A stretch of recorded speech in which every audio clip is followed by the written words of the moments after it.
মেয়েকে বিয়ে দেওয়ার পর মেয়েটি যখন তার বাবার বাড়িতে আসলো, মা তার খুব আগ্রহের সাথে তাকে জিজ্ঞেস করলো যে তার ওই বাড়িতে কেমন লেগেছে।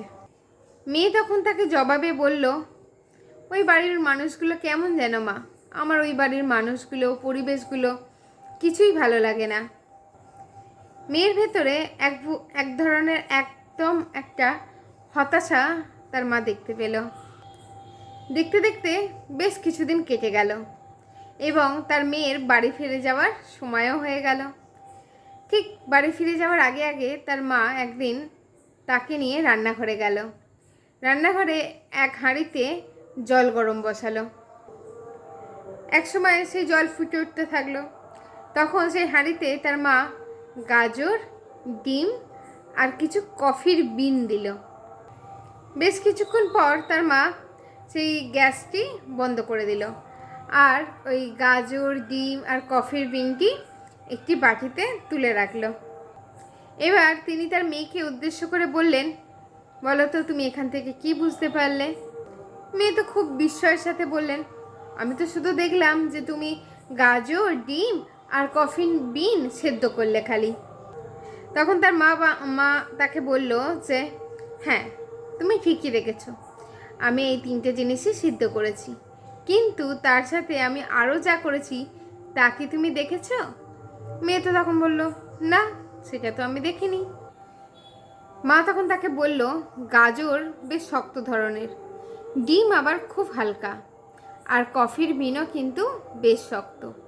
আমি এই 3টেকে যখন জলের মধ্যে দিলাম, তারা কিন্তু নিজেদের মতো করে সেদ্ধ হতে শুরু করলো এবং গরম জলে দেওয়ার পর 3টে জিনিসের 3 রকম অবস্থা হলো। গাজর খুব নরম হয়ে গেল, আর ডিম নরম থেকে একটু শক্ত হয়ে গেল, আর কফির বিন খুব সুন্দর তার গন্ধ নিয়ে জলের সাথে প্রায় মিশে গেল।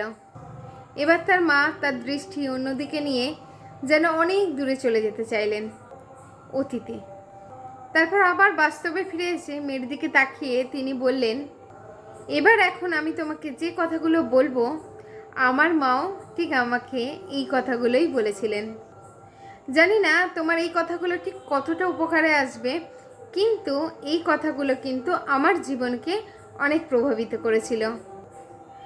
মা কিছুক্ষণ চুপ থাকার পর মেয়েকে বললেন, তুমি যদি তোমার স্বামীর বাড়িতে নিজেকে কঠিন করে উপস্থাপন করো, তাহলে সেই পরিবেশকে প্রতিকূল করে নিতে তোমার বেশ সংঘর্ষ হবে। তোমাকে দুর্বল করে ঠিক গাজরের মতোই কিন্তু নরম করে ফেলবে, তোমার ব্যক্তিত্বকে কিন্তু ভেঙে ফেলবে।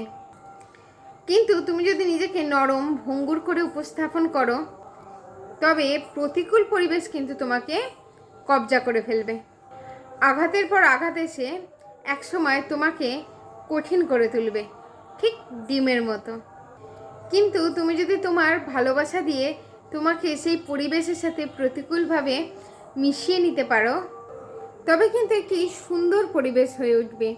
ঠিক যেমন কফির বিন নিজেকে খুব সুন্দরভাবে জলের সাথে মিশিয়ে নিয়ে একটা মিষ্টি গন্ধযুক্ত একটা মনোরম পরিবেশ তৈরি করে ফেলেছে।